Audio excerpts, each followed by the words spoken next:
The company was shifting strategies. Curtis Bell, age 48, had devoted 2 decades to Hollowgate Systems, Phoenix's leading residential construction firm. His role involved overseeing subcontractor adherence across projects spanning from Scottsdale to Tempe.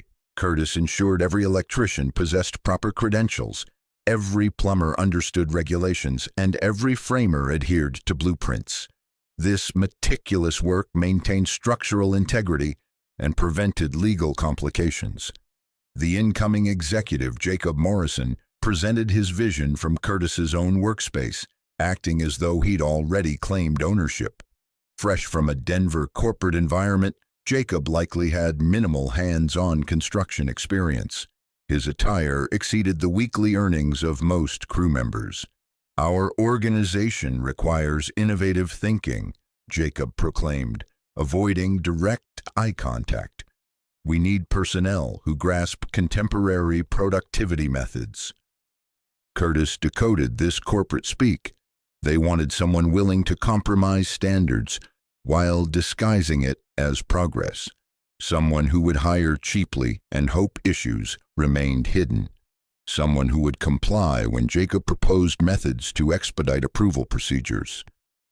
"I comprehend," Curtis responded, recognizing that debate wouldn't alter the outcome. 2 decades of flawless safety documentation, 0 infractions, and municipal inspector recognition meant nothing when the new executive preferred installing his ally. The chosen replacement was Trevor Banks, 34, holding an MBA but lacking construction background. Jacob presented him throughout the office as though he solved non-existent problems. Trevor possessed uncalloused hands and spoke in management jargon about optimization and collaboration. Curtis spent his final afternoon packing his equipment, reference materials, and records.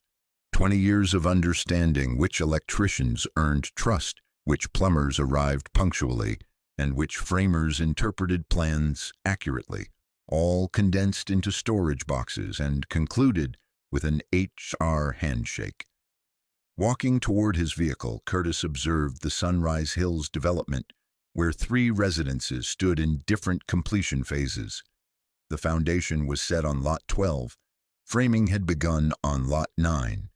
An electrical rough-in was planned for Lot 6. After managing this project for 8 months, Curtis knew every specification, every contractor, and every inspection timeline. Trevor Banks would assume control the following morning. Curtis remained in his Ford's cabin extensively, observing the sunset behind the mountain range. 20 years of pre-dawn starts, job site visits and ensuring proper execution, guaranteeing families occupied homes that wouldn't burn, flood, or collapse. Now an inexperienced graduate would authorize work he couldn't assess. Jacob Morrison would demand accelerated timelines and reduced costs. The inspection schedule would become optional rather than mandatory. Curtis started his engine and departed, but his instincts warned that this situation would end poorly for everyone involved.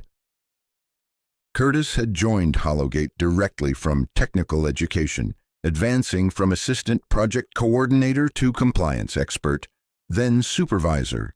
Veteran workers taught him that construction shortcuts resembled surgical shortcuts. Someone invariably suffered consequences later. His father had worked as a union electrician for 37 years, instilling respect for craftsmanship, regulations, and the reality that people would inhabit their constructions.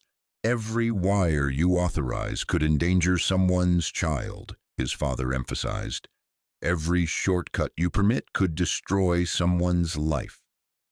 Curtis met his spouse Claire at a 2009 job site. She served as the municipal inspector who identified a plumbing violation that 3 others had overlooked. They debated code specifications for 20 minutes before Curtis acknowledged her accuracy and his error. They married 8 months later.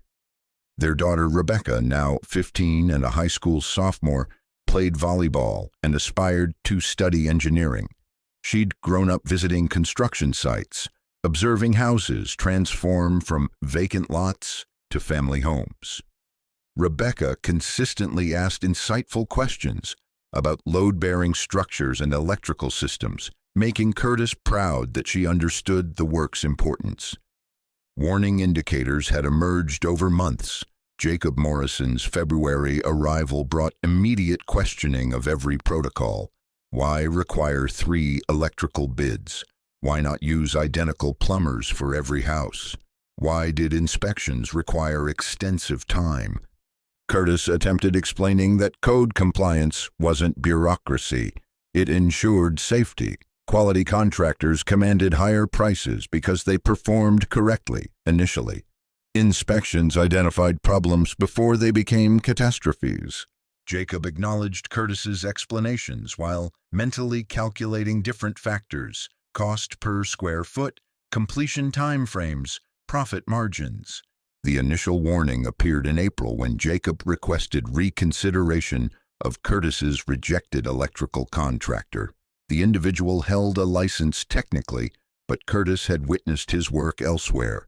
Loose connections, improper grounding, junction boxes resembling first-year apprentice work completed while intoxicated.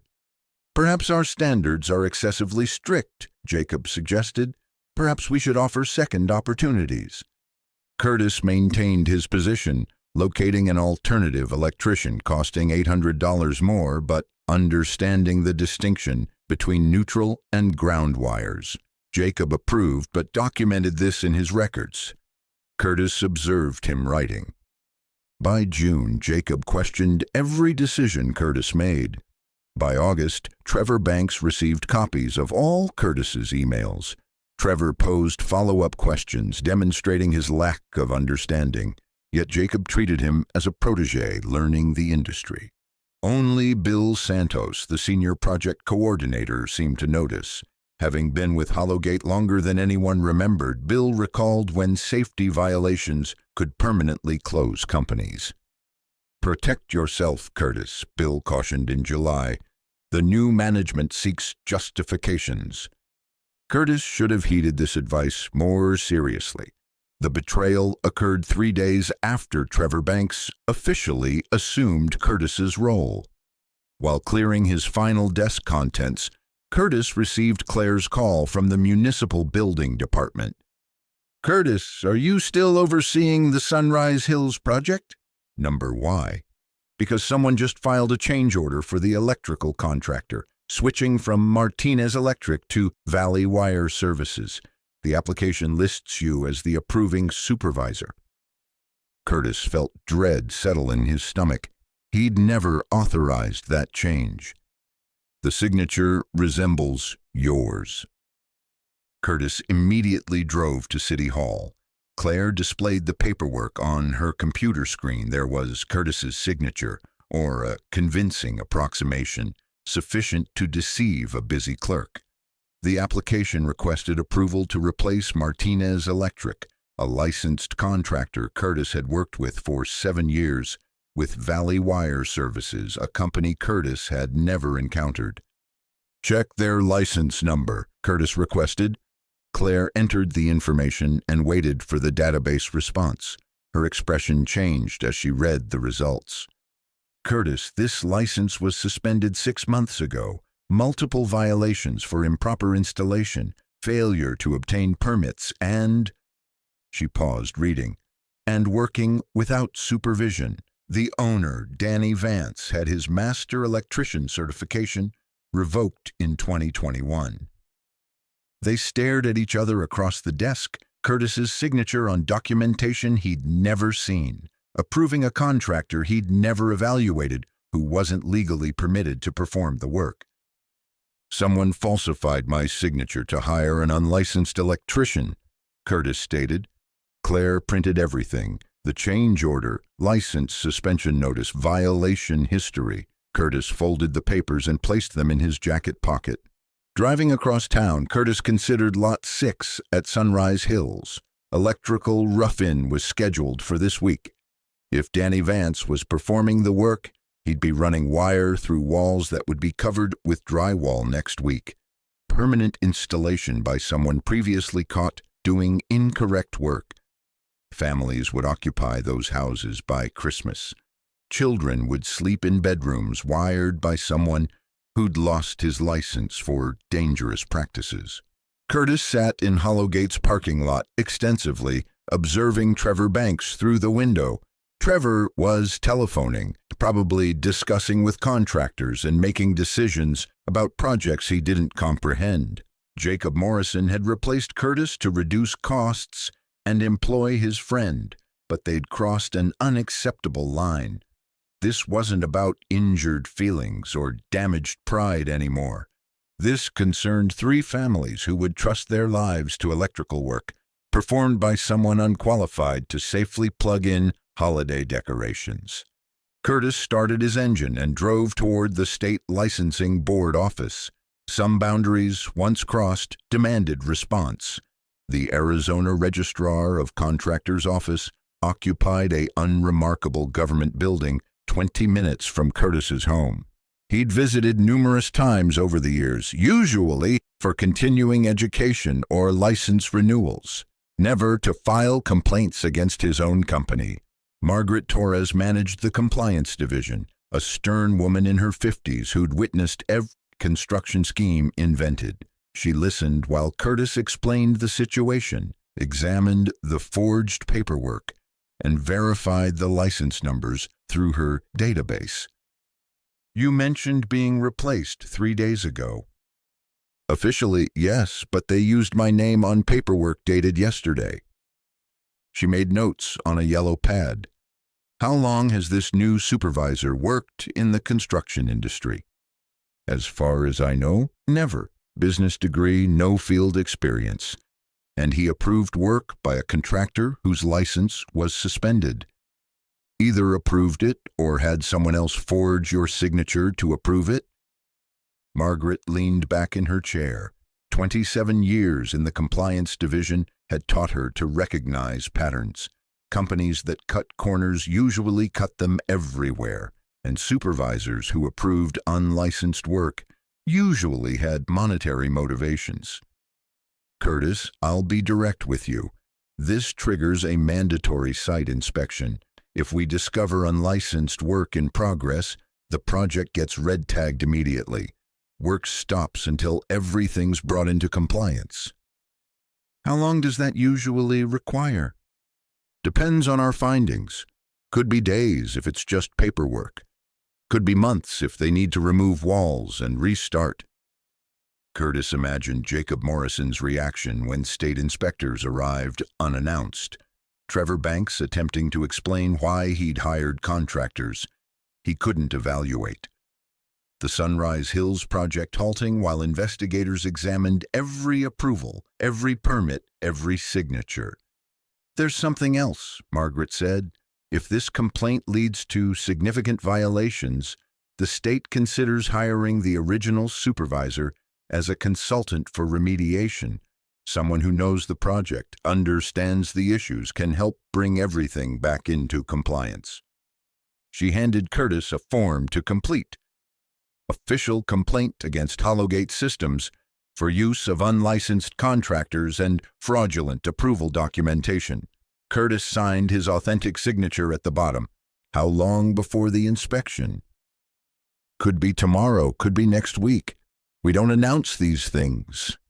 Curtis drove home, considering timing. If Valley Wire Services had already begun work on Lot 6, the electrical rough-in would be half completed by now.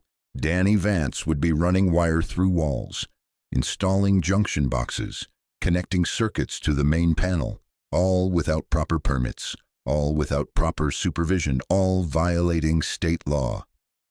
Claire was in the kitchen when Curtis arrived, grading papers from her afternoon classes. She taught electrical engineering at the community college and knew codes as well as any inspector. "How did it go?"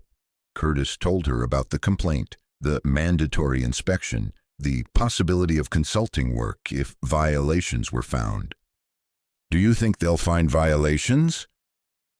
"I think Trevor Banks doesn't know the difference between a licensed electrician and someone who watched instructional videos. And I think Jacob Morrison doesn't care as long as the work gets done cheaply."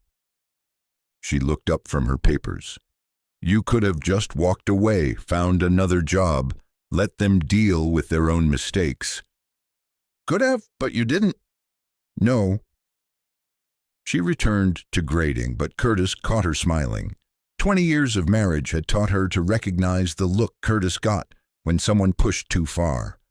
The look that said he was done being reasonable. Curtis's phone buzzed with a text from Bill Santos. Heard Trevor hired some outfit called Valley Wire for Lot 6. You know anything about them? Curtis typed back, looking into it. The inspection would happen when it happened, but word was already circulating that the new compliance supervisor was making questionable decisions.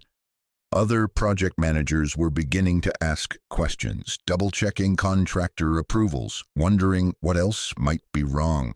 Trevor Banks was about to learn that construction was a small industry, where reputation mattered more than business degrees.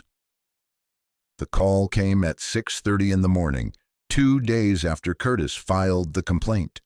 Margaret Torres, her voice official and careful. "Curtis, we need you at the Sunrise Hills site in 1 hour. Bring your documentation." Curtis dressed quickly, grabbed the folder of paperwork Claire had printed, and drove through the desert dawn, wondering what the inspectors might have discovered. The Sunrise Hills development was buzzing with activity when Curtis arrived. 3 state vehicles parked at different lots. Inspectors with clipboards and cameras documenting everything. Margaret met Curtis at the site trailer where Trevor Banks sat across from 2 compliance officers. He looked like someone who'd just discovered that business school hadn't prepared him for this conversation. "Curtis, we need you to verify some information.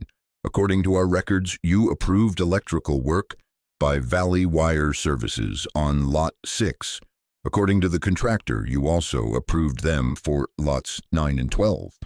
Curtis felt his stomach drop. Lots 9 and 12 hadn't been on the original complaint. If Trevor had hired Danny Vance for multiple houses, the violations were bigger than Curtis had thought. "I never approved Valley Wire for any work. I'd never even heard of them until 3 days ago." Margaret showed Curtis 3 sets of paperwork, all bearing signatures resembling his, all approving Valley Wire Services for electrical rough-in work on different lots.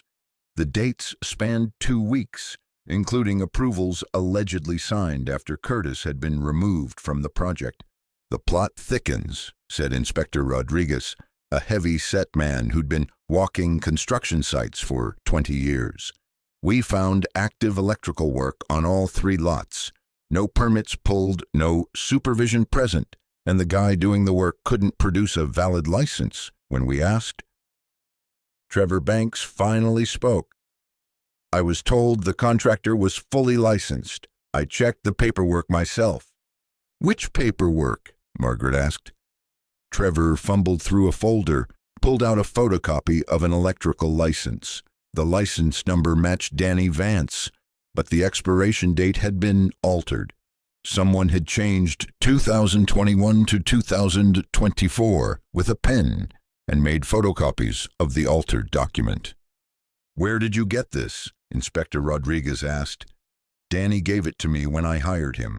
Said there might be a delay in the database updating his renewal." Curtis almost felt sorry for Trevor. Almost. He'd been played by a suspended contractor who'd found an inexperienced supervisor willing to believe obvious lies. But that sympathy evaporated when Curtis thought about the families who would have been living with illegally installed electrical systems. Inspector Rodriguez handed Curtis a hard hat. "Curtis, we need you to walk through these houses with us. Tell us what you see." Lot 6 was a disaster. Electrical boxes mounted incorrectly, wire gauges that didn't match circuit requirements, junction splices made with electrical tape instead of proper connectors. Danny Vance had been doing the work of a licensed electrician with the skills of someone who'd never read the electrical code. Lot 9 was worse. The main panel installation violated at least 6 different code sections. Circuits were overloaded. Grounding was improper, and the service entrance looked like it had been installed by someone who'd learned electrical work from a coloring book. Lot 12 wasn't finished yet, but what was there followed the same pattern of dangerous shortcuts and code violations. "How long to bring this into compliance?" Curtis asked Rodriguez. "Best case scenario, 6 weeks if we can find qualified electricians to redo everything. Worst case, tear down to the studs and start over." Margaret made notes while they talked. 3 houses red tagged. Work stopped immediately. Contractor referred to the state attorney general for operating without a license and document fraud. "Trevor," she said, turning to the man who'd replaced Curtis, "you're suspended from approving any electrical work pending a full investigation of your qualifications and training." Curtis watched Trevor Banks realize that his first week as compliance supervisor might also be his last. The Hollowgate office felt different when Curtis walked in that afternoon. Word had spread fast about the inspection, the red tags, the investigation. Jacob Morrison's door was closed, but Curtis could hear his voice through the walls, probably explaining to corporate headquarters why a major project had been shut down by the state. Bill Santos met Curtis at the reception desk, grinning like he'd just won the lottery. "Curtis, you beautiful bastard, how did you know?" "Know what?" "That Trevor's electrical contractor was a fraud. The whole office is talking about it." Curtis kept his expression neutral. "Just heard about the inspection this morning. Shame they found violations." Bill nodded, but his eyes said he knew exactly what had happened. 24 years in construction had taught him to recognize the difference between bad luck and careful planning. "State investigators want to talk to everyone who worked on approvals for Sunrise Hills," he said. "They'll probably want your input since you managed the project for 8 months." "Happy to help if they ask." Margaret Torres called an hour later. The state was forming a remediation team to assess the full scope of violations at Sunrise Hills and determine what work needed to be redone. They wanted an experienced compliance supervisor to consult on bringing everything back up to code. "The pay is $300 a day plus expenses," she said.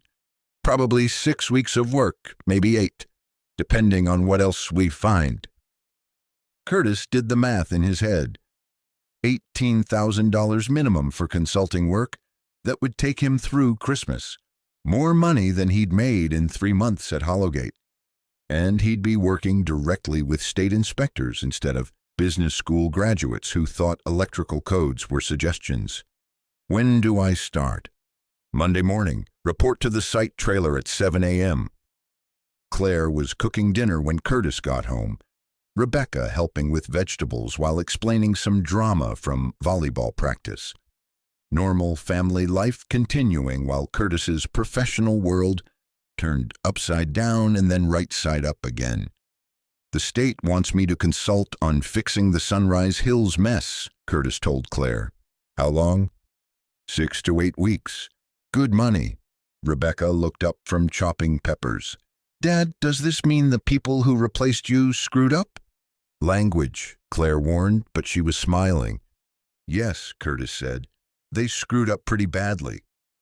"Good. I never liked that Jacob guy anyway. He was rude to you at the company picnic." Smart kid. She'd picked up on Jacob Morrison's attitude before Curtis had fully admitted it to himself. Curtis's phone buzzed with a text from an unknown number. "Curtis, this is Danny Vance. Need to talk to you about this inspection thing. Can we meet?" Curtis showed the message to Claire.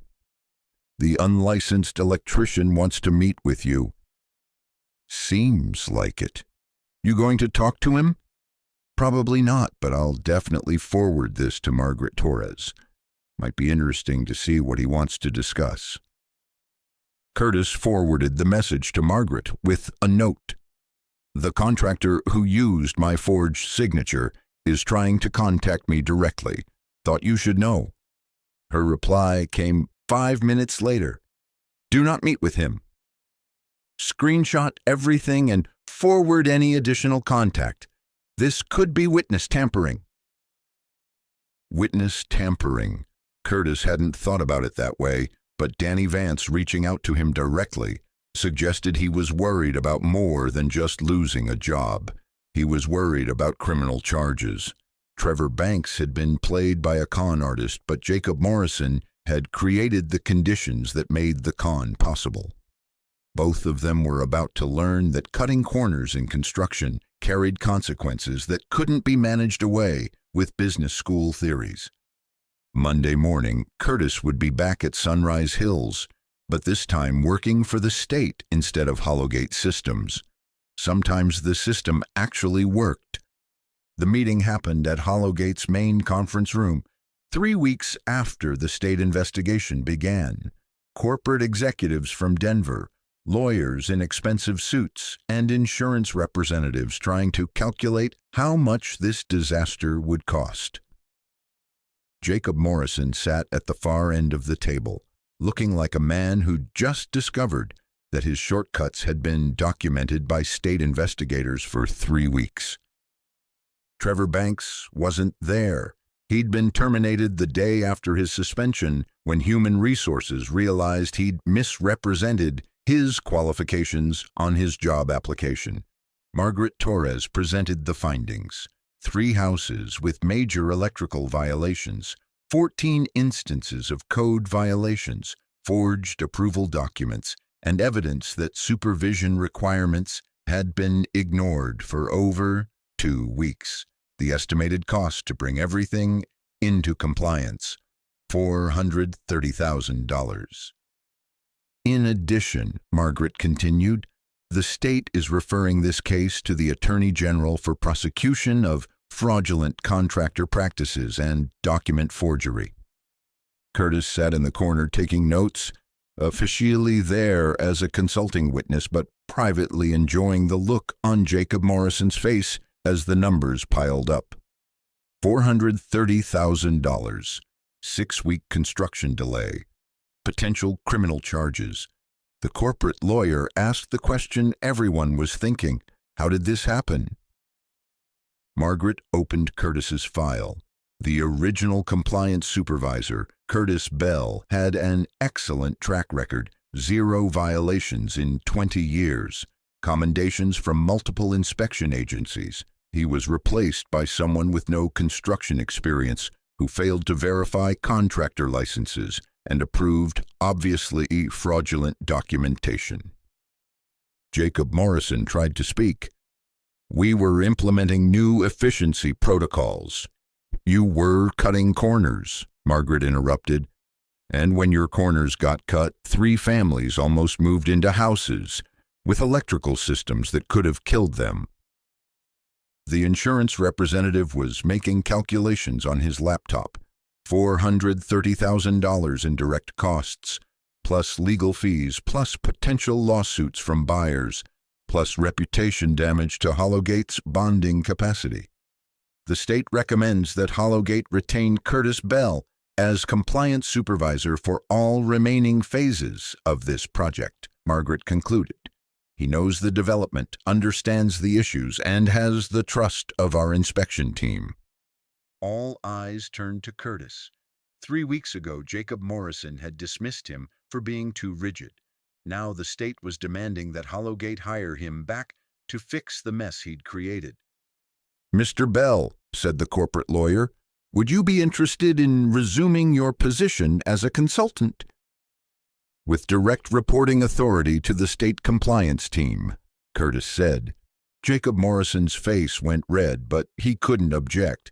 Hollowgate needed state approval to continue the project, and the state would only approve it with Curtis supervising the work. 6 months later, Curtis was drinking coffee in his new office when Bill Santos knocked on the door. Curtis had been hired permanently as regional compliance director, with authority over 3 development projects and a salary bump that made the whole ordeal worthwhile. Heard from Margaret Torres today, Bill said. Danny Vance pleaded guilty to contractor fraud. 6 months in county jail, 3 years probation, permanently banned from holding an electrical license. And Trevor found a job selling insurance in Tucson. Apparently, his resume doesn't mention the 2 weeks he spent in construction. Jacob Morrison had lasted another month after the investigation concluded.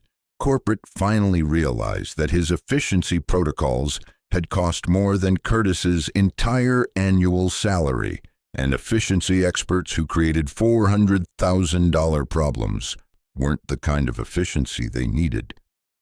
Claire brought Rebecca to the office that afternoon, both of them touring the new space while Curtis finished paperwork. His daughter seemed impressed by the view of the construction sites Curtis now supervised, projects where every contractor was licensed, every approval was genuine, and every signature was actually his.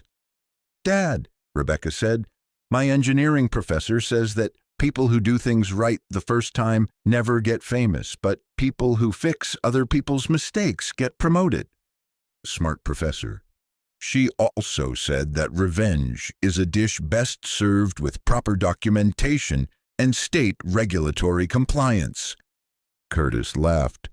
Did she really say that? No, but she should have. Driving home that evening, Curtis passed the Sunrise Hills development. 3 families had moved into the houses they'd spent 2 months fixing. Houses that were now among the safest residential constructions in Arizona. Every wire properly installed, every connection up to code, every system tested and certified. Sometimes doing the right thing took longer than expected, but it always worked out in the end.